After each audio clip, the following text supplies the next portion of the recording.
जय दादी के दोस्तों, आज मैं आपको होली में ढाल थापने की जो जानकारी देने वाली हूँ वो ये है दोस्तों कि ये किस दिन थापी जाती है, कितनी थापी जाती है और इनके साथ हम लोग को और क्या क्या लेना पड़ता है ढाल के साथ और ये किस तरह से छिड़ची जाती है। इन सभी प्रश्नों के उत्तर आपको इस वीडियो में मिल जाएंगे।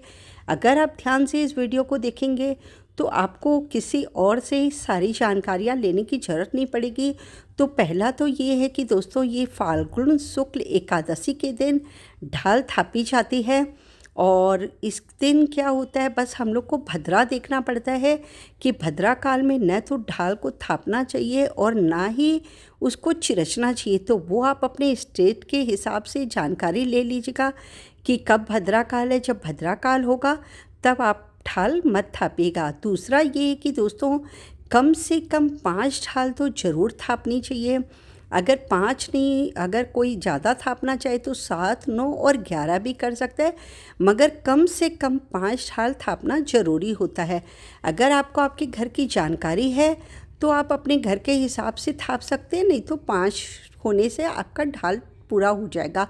इसके साथ हम लोग को लेना पड़ता है चाँद, सूरज और ये नारियल लेना पड़ता है दोस्तों, सुपारी लेनी पड़ती है। ये सब कुछ गोबर के बने हुए होते हैं।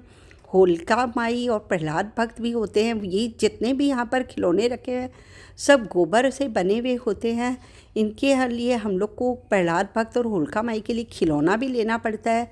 और ये जो खड़ाऊ होती है दोस्तों, वो हमारे घर में जितने भी जेंट्स होते हैं उस हिसाब से हम लोग जोड़ा लेते हैं, यानी 2 है तो 4 लेंगे, 4 है तो 8 लेंगे। मतलब यदि कोई छोटा बच्चा भी है तो उसका भी हम लोग को खड़ाऊ लेना पड़ता है। उस हिसाब से हम लोग ये खड़ाऊ लेते हैं। तलवार लेते हैं, चक्की, चूल्हा, चकला, बेलन और भी कोई खिलौना होता है तो वो भी आप ले सकते हैं। आधी रोटी, पूरी रोटी और बर्फ़ी और जो जो खिलौना अगर आपको और भी कुछ बनाना है तो ये आप ले सकते हैं। और बड़कुल्ले का भी वही है दोस्तों कि कम से कम 51 की एक माला, 21 की एक माला, 11 की एक माला और 7 की एक माला, ये इतनी होनी ज़रूरी है। इससे ज़्यादा अगर आपको लेने का मन है तो ले ले, वरना ये 4 माला तो आपको बनानी कंपलसरी होती है, क्योंकि 7 वाली जो माला होती है वो तो हम शीतला माई की चढ़ा देते हैं और 51, 21 और 11 वाली, और इसके साथ में ये जितने भी खिलौने हैं प्रहलाद भक्त और होलिका माई के साथ, ये 4 हम लोग होलिका दहन में जाते हैं तो उनको साथ लेकर जाते हैं। और ये जो हमारी ढाल होती है इसको हम लोग होलिका दहन में नहीं डालते हैं। ये बात आप ध्यान रखिएगा दोस्तों, ढाल जो होती है वो होलिका दहन में नहीं डाली जाती है। तो इसको चिरचने के लिए हम लोग को क्या क्या सामान लेना पड़ता है वो मैं आपको दिखा रही हूँ दोस्तों। इसके लिए हम लोग को रोली चाहिए होती है, मेहंदी चाहिए होती है, आटा और हल्दी, ये 4 चीज़ चाहिए होता है। मगर आप इस तरह कटोरी में पूरा लेकर मत बैठिएगा, क्योंकि अगर ज़्यादा हो गया तो फिर आपका वेस्ट हो जाएगा। इस तरह थाली में अपने हिसाब से थोड़ा थोड़ा निकाल लीजिए, हल्दी, मेहंदी, रोली जो भी है। तो ये अगर कम पड़ जाएगा तो आप और ले लीजिए, नहीं तो इतने में हो जाता है। और ढाल को हम लोग चिरचना रोली से शुरू करते हैं दोस्तों, फिर उस पर हल्दी और रोली लगाते हैं। और इसको क्या है, ये बाज़ार से ख़रीदी हुई है, गीली गोबर से बनाई हुई नहीं है, इसलिए इसको थोड़ा सा पानी में आप छींटा दे के भिगो लीजिए या पानी में डिप कर लीजिए, जिससे क्या होगा ये रोली और मेहंदी आपकी आराम से इस पे लग जाएगी। और अगर आप ताज़ा बना रहे तब तो आपको कोई प्रॉब्लम ही नहीं है, क्योंकि ताज़ा पर तो ये ऐसे भी चिपक जाती है। और ढाल जो होती है वो एकादशी के दिन मतलब थापना या चिरचना ज़रूरी होता है। अगर आप ताज़ा बना रहे हैं तो सिर्फ ढाल ही एकादशी के दिन बनाइए दोस्तों। बाकी आपके जो बड़कुल्ले हैं या जितने भी खेल खिलौने हैं, होलिका जी है, प्रहलाद भक्त है, उन सबको आप हफ्ता भर या 10-15 दिन पहले ही यदि बना के रख लेंगे तो आपको एकादशी के दिन बहुत ज़्यादा काम नहीं करना पड़ेगा। सिर्फ 7 या 5 जो भी आपको ढाल थापनी है वो थाप लीजिए।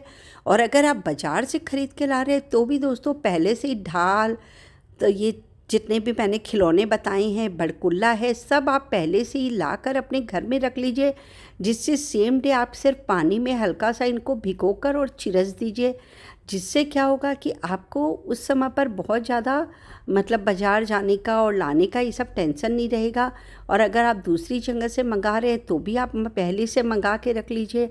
और इस तरह से आप आटा, हल्दी, रोली, मेहंदी सब धीरे धीरे ऐसे चिमटे की सहायता से इस पर रखते जाएंगे। ये हल्की गीली रहेगी तो इस पर वो आराम से चिपक जाएगी। और दोस्तों, जहाँ तक हो सके अपनी बहू बेटियों को भी आसपास जब ढाल थापते हैं तो लेकर बैठना चाहिए, क्योंकि जब बच्चे हम लोगों को करते हुए देखते हैं तभी सीखते हैं।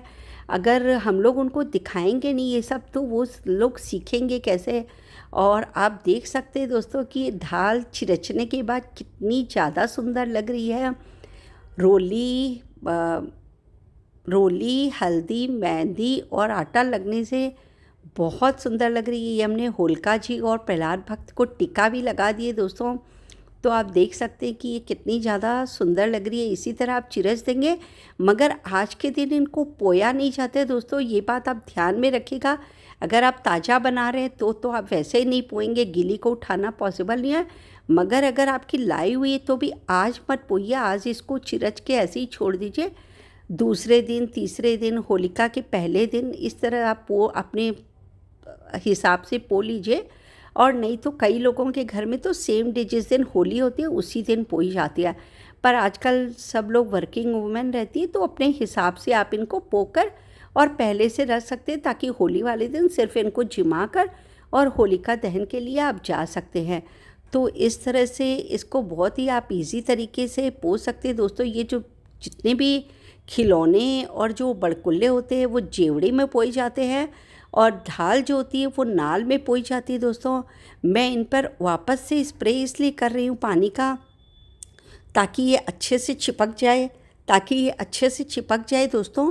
और इस पर जब हम लोग इनको नाल में पोएंगे तो इनका रोली वोली झड़ के नहीं गिरे, क्योंकि ऐसे भी थोड़ा बहुत तो झड़ के गिरेगा तो कोई प्रॉब्लम नहीं है, मगर ज़्यादा झड़ के नहीं गिरेगा। ये स्प्रे करने से ये और अच्छी तरह से चिपक गई, क्योंकि ये बाज़ार से ख़रीदी हुई ढाल है। आपको मेरा समझाने का तरीका अच्छा लगा होगा दोस्तों।